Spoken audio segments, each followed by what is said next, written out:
సరిగ్గా 3 ఏళ్ల క్రితం icon star Allu Arjun, Sukumar combination లో వచ్చిన పుష్ప ది రైజ్ సంచలన విజయం సాధించిన సంగతి తెలిసిందే. 1980వ దశకంలో శేషాచలం కొండల్లో జరిగిన ఎర్రచందనం స్మగ్లింగ్, ఆ ముఠాల మధ్య జరిగిన ఆధిపత్య పోరు ఇతివృత్తంతో పుష్ప తెరకెక్కింది. పాటలు, మాటలు, డైలాగ్స్ తో ఆకట్టుకున్న ఈ సినిమా బాక్సాఫీస్ వద్ద ఏకంగా 400 కోట్లకు పైగా వసూలు సాధించి అత్యధిక కలెక్షన్లు సాధించిన చిత్రాల లిస్ట్ లో స్థానం దక్కించుకుంది. ఈ క్రమంలో పుష్ప 2 కోసం ప్రేక్షకులు ఉత్కంఠగా ఎదురు చూస్తున్నారు. పుష్ప 2 సెట్స్ పైకి వెళ్ళినప్పుడు ఈ ఏడాది ఆగస్టు 15 రిలీజ్ డేట్ ని లాక్ చేసేసింది. కానీ అనూహ్యంగా డిసెంబర్ 6కి సినిమాను వాయిదా వేస్తూ మైత్రి మూవీ మేకర్స్ నిర్ణయం తీసుకోవడంతో బన్నీ ఫ్యాన్స్ నిరాశ చెందారు.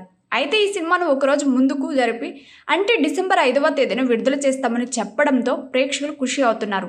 ఇంతటి భారీ హైప్ ఉన్న నేపథ్యంలో పుష్ప 2కు రికార్డు స్థాయిలో ప్రీ రిలీజ్ బిజినెస్ జరిగినట్లుగా Film Nagar talk. Theatrical rights కింద ఏకంగా 640 కోట్లు, డిజిటల్ రైట్స్ కింద 275 కోట్లు, మ్యూజికల్ రైట్స్ కింద 65 కోట్లు, శాటిలైట్ రైట్స్ కింద 85 కోట్లు కలుపుకుని మొత్తంగా 1065 కోట్ల వ్యాపారంతో పుష్పరాజ్ రికార్డులు దుమ్ము దులిపాడు.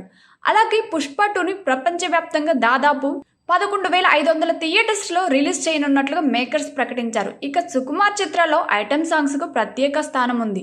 ఆయన ప్రతి చిత్రంలోనూ స్పెషల్ సాంగ్ ఉండి తీరాల్సిందే. ఆర్య నుంచి పుష్ప ది రైజ్ వరకు సుకుమార్ తీసిన అన్ని చిత్రాల్లోనూ ఐటమ్ సాంగ్స్ ఉన్నాయి. ఇక పుష్ప పార్ట్ 1 లో సమంత చేసిన సాంగ్ కి పూనకాలు తెచ్చిపెట్టింది. దేవి శ్రీ ప్రసాద్ స్వరాలు సమకూర్చగా టాలీవుడ్ స్టార్ హీరోయిన్ సమంత ఈ పాటలో అల్లు అర్జున్ తో కలిసి స్టెప్స్ వేయగా ఇంద్రావతి చౌహాన్ ఆలపించారు. తాజాగా పుష్ప 2లో స్పెషల్ సాంగ్ ఉంటుందని ఎప్పటి నుంచో ప్రచారం జరిగింది. దీనిని ఎవరు వేస్తారు, మళ్ళీ సమంతనే రప్పిస్తారా అంటూ డిస్కషన్ నడిచింది. మధ్యలో బాలీవుడ్ స్టార్ హీరోయిన్ శ్రద్ధా కపూర్ పేరు కూడా వినిపించింది. కానీ అనూహ్యంగా శ్రీలీల పేరు తెరపైకి రావడంతో ఇండస్ట్రీ వర్గాలు షాక్ అయ్యాయి. అయితే డాన్సింగ్ క్వీన్ గా పేరు తెచ్చుకున్న శ్రీలీల ఐకాన్ స్టార్ పక్కన ఎలా డాన్స్ చేశారోనని ఫ్యాన్స్ ఎగ్జైటింగ్ తో ఎదురు చూస్తున్నారు.